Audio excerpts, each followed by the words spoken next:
Hai akkam jirtu nagaa waaqayyo isiniif haa ta'uuni ani obboleessi keessan gammachuudhaani bulettiin tokko kana dura Haliimaa jedhamtini diraama 250 ganni gargaartee turteeyyuu akka tasaamoo am ganni birri sana deebisisan chaa turteen tale kuni amma shibira deeman jiranii diraama 250 kan shikan maqaa shikan dura Haliimaa kan jedhamtu tokko maqaa shikan tureeyyuu amma mucayyoo sun barbaadu waan jetteedhaafi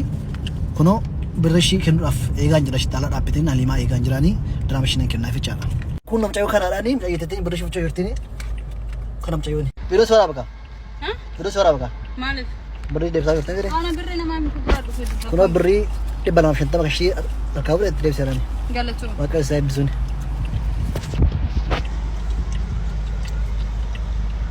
maka saya bisuni ganni gargaate turte amma moya dashkafatte beri deb sarafi waraqaa hojjisiifachuu erga ta'e namni hundumtuu waraqaa hojjisiifanna of kana ta'e birri kiyya naa deebisii siin jedha oh shara beri ti adada gamme eshi anadha ke aye anadha dhageeffadha eshi haati jechaadha dhuguma hobboleettii durbaa qabda ta'e birri kee siif deemnaan siifan gashaa afaan kee bananii jette jecha ga'ee qagaafatu sagalee siif hin deebine caluma siin jedhee naa bilbiltee na wajjin haasofte gaafa na rabsitullee siin arrabsine dhageeffannaa maan rabsuufis mirgan qabu ati obboleessa kooti tokkoffaa kiristaana anillee kiristaana nama waa dubbattu miti gaafisi gaafadha ani keessa darbii dheengadda gaafatti goon nuyi guruupii nuyitu dhiisaa nuti guruupii hin obboleetti teenya fayyadamu birrii of harkaa hin qabu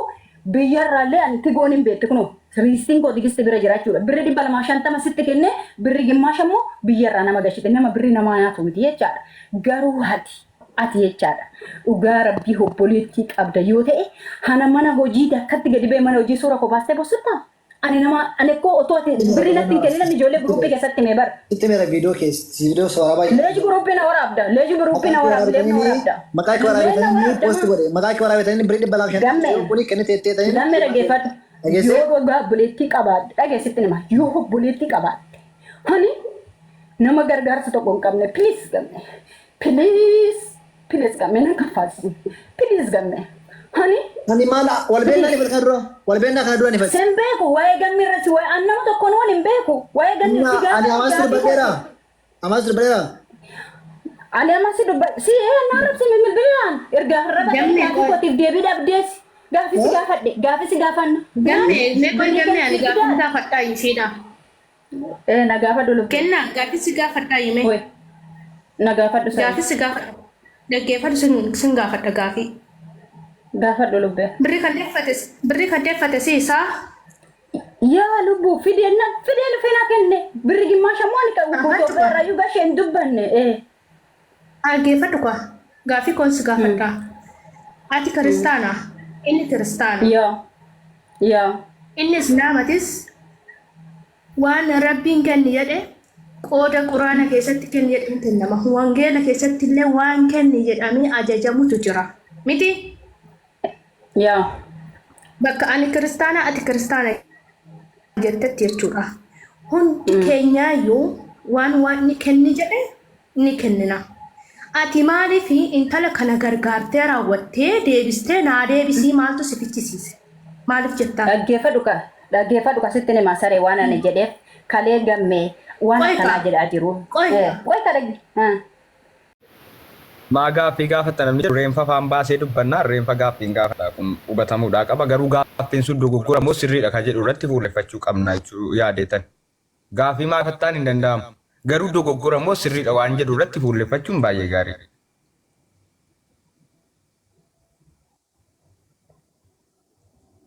akkamiin an deebisaa ree gamme waan isin jette kana neetworkii si baasii deebisime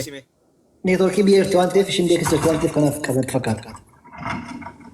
Gaaffii nama 200 gaafa dhedheen gadda sasiin jette sana namni kumni lama gammeedhaa qabee gaaffii sana guutummaatti deeggaranii nama fudhatedha mana raachuu keessatti gammee abbaa mana kanaatii qabe kun ajjira miti gaaffiin sun sirriidha nama jedhee amanee fudhatedha gammeen as keessa gaaffii jalqabaa jechuudha gammeen isin ilaaltan kuni ofii isaatiiyyuu gaaffiin sun sirriidha gaaffii gaafatamuu maluu jedhe waan borka waan an beeku kan dheen gadda jara gaafadhe jechuudha isinii galee awwaan bor dhufu waan an beeku kan gamme gaafadhe waan ta'u amma tokko miidiyaa waan an quba qabu kan inni gaafadhe gaafa san gammeen ofii isaatiiyyuu matuma isaattuu gaafa san lakki gaaffiin kee dhugaadha namoonni achi jala jiran raachuudhaa qabee gaaffiin kee gaaffii sirriidha jedhan hiriyoota gammee achi keessatti gaaffiin kee gaaffii sirriidha gaaffii gaafatamuu qabuu jedhan meequm maal barbaacha reeto goggora gaaffii jedhe an kanan jedhe gaafa sanaa irran deebi'a namaa gamme dhiifamanaa godhe yeroo sitti hin fudhu. Gammee agargaaramtu jettanii fiddanii waraqaa mana yaalaa qabdu.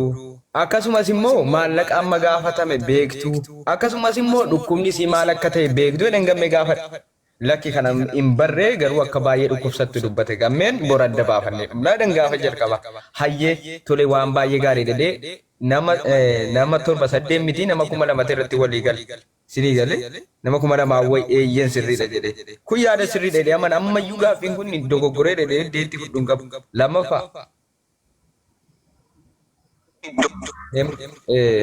Okay, deebiteetti na dhiisa ko. Mee gaaffii nan gaafadhe keessaa kanatti dogoggoraa jette maalidha gaaffiin dogoggoraati jette? Dogoggora kan ta'e tokkummaa si'a takka gaafattee taaniin inna haala isaa nutti maniiru sibichaatti mammaniin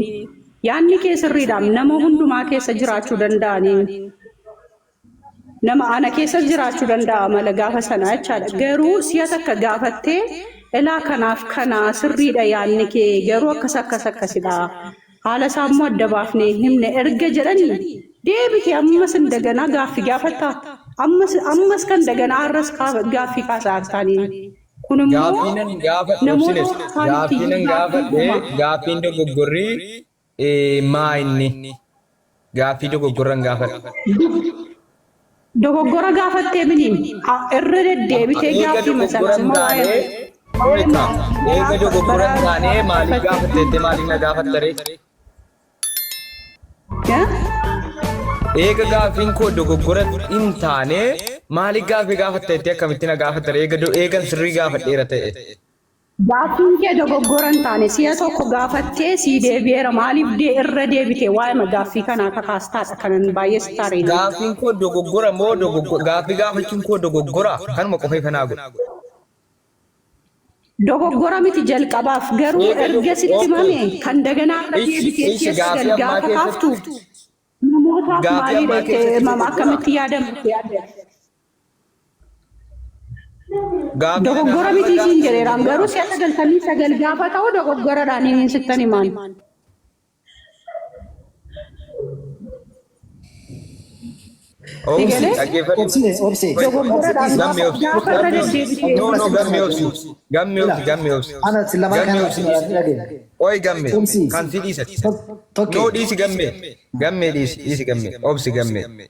Walirraa hin fixanna rakkoon qabu. Lollisti tokko hin jiraan utuu lollisti dhufee nama dhiisuudha. Gammee qofaaf cirsii yeellaasisuu mataa gas hin qabu. Mana kee keessatti waan utuma lollitti dhufe nama lolu miti sii galee kana naa hubadhu. Manuma fedhetti jechuudha.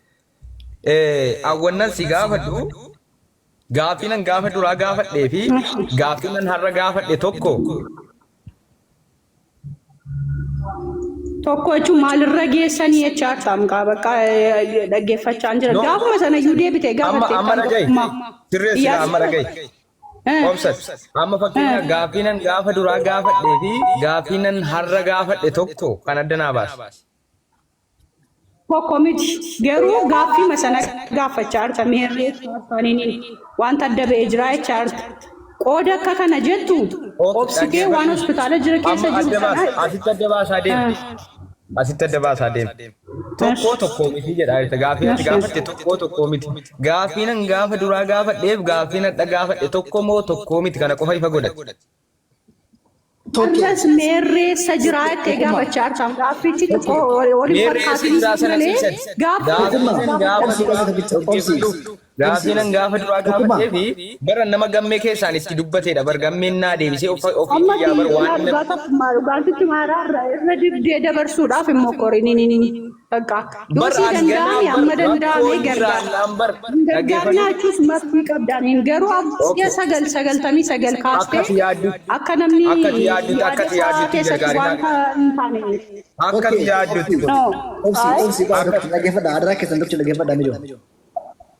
amma kan walitti nu araarsu hunda keenya kan walitti nu araarsu